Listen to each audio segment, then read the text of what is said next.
The NFL power rankings have been flipped upside down. The Los Angeles Rams sit at the top as the league's best team right now, with the Seattle Seahawks holding down the number 2 spot. But that gap between them is widening after Sam Darnold and the Seattle offense hit another rough patch, their third sluggish performance in a 5-game stretch. The Broncos have finally earned respect in the next tier after an impressive win over the Packers. Bo Nix is spreading the ball around effectively, and whatever version of the Denver offense that couldn't throw past the sticks earlier this season has disappeared. The Broncos and Bills would be pick'em on a neutral field, and both teams should be favored against anyone except those top 2 NFC West squads. The Patriots slot in just behind after giving Buffalo a much tougher fight than expected. But now comes the mental test. Can they bounce back from blowing a 21-0 lead in a game that would have locked up the division and the number 1 seed? This week brings no relief with a trip to Baltimore, though beating up on the Bengals doesn't necessarily mean the Ravens have fixed their issues.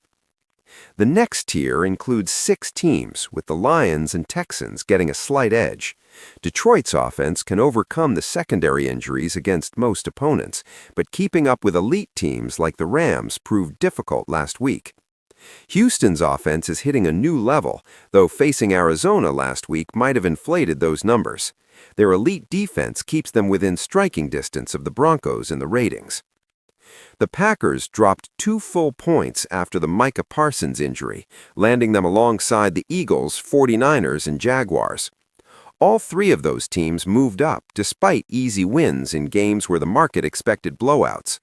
The adjustment keeps them closer to the Patriots, Texans, and Lions rather than the next tier down.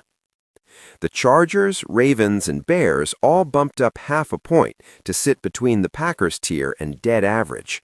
Justin Herbert should get healthier week by week for Los Angeles, which could offset offensive line issues.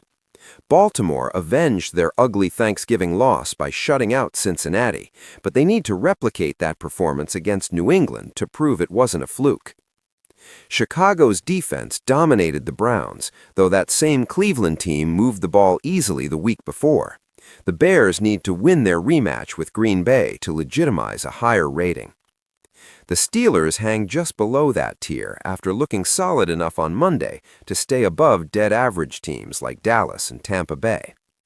The Vikings have been on a wild ride with quarterback play ranging from historically bad to legitimately good over the past few weeks.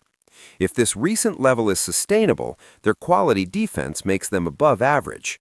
For now, they sit slightly below that mark while the evaluation continues.